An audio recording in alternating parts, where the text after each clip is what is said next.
Hyderabad LB Nagar లో తెలంగాణ ప్రభుత్వం chief whip Mahender Reddy పర్యటించారు. మాజీ ప్రధాని పివి నరసింహారావు జయంతి కార్యక్రమంలో పాల్గొన్న ఆయన ఇందిరమ్మ మహిళా శక్తి పథకం 200 మందికి మైనారిటీ మహిళలకు కుట్టు మిషన్లు పంపిణీ చేశారు. ఈ కార్యక్రమంలో ఎమ్మెల్సీ, జిల్లా కాంగ్రెస్ పార్టీ అధ్యక్షుడు, Congress party in-charge, road development corporation, Muslim, Christian, minority కార్పొరేషన్ల చైర్మన్లు, కార్పొరేటర్లు, నాయకులు పాల్గొన్నారు.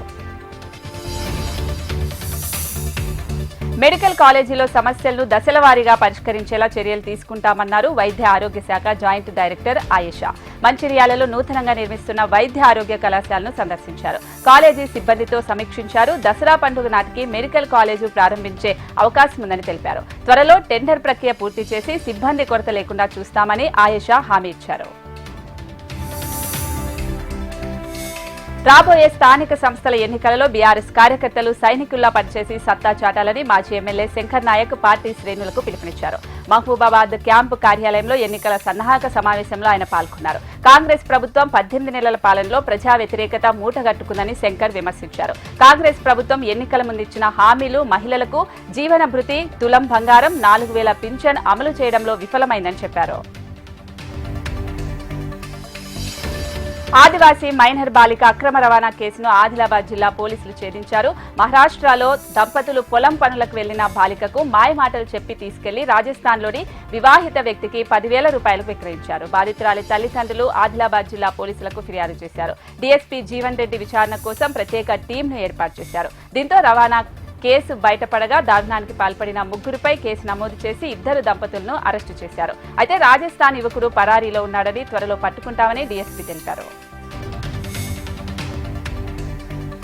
కొత్తగూడెం ప్రగతి మైదాన్లో మట్టి ఇటుకలు తయారీ శిక్షణ కార్యక్రమాన్ని జిల్లా కలెక్టర్ విద్యాచందన, జిల్లా పరిషత్ సీఈఓ నాగలక్ష్మి పరిశీలించారు. టెక్నికల్ సిబ్బంది సహకారంతో పర్యావరణ హితమైన ఇటుకలను తయారు చేయించారు.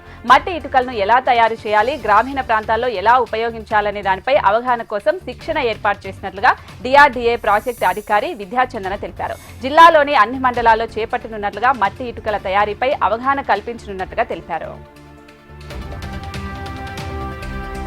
మంత్రి అడ్లూరి లక్ష్మణ్ కు త్రుటిలో ప్రమాదం తప్పింది. జగిత్యాల జిల్లా కోరుట్ల, మెట్టుపల్లిలో జరిగిన పలు కార్యక్రమాల్లో పాల్గొని ధర్మపురి వెళ్తూ ఉండగా ఈ ప్రమాదం చోటు చేసుకుంది. ప్రమాదంలో మంత్రి కారు ముందు టైరు ఊడిపోయింది. డ్రైవర్ అప్రమత్తంగా ఉండటంతో మంత్రికి ఎలాంటి ప్రమాదం జరగలేదు. అనంతరం మరో కారులో మంత్రి అడ్లూరి లక్ష్మణ్ కుమార్ ధర్మపురి వెళ్లిపోయారు. ఘటనా స్థలానికి డీఎస్పీ రాములు, కాంగ్రెస్ నియోజకవర్గ ఇన్ఛార్జ్ జువ్వాడి నరసింహారావు పరిశీలించారు.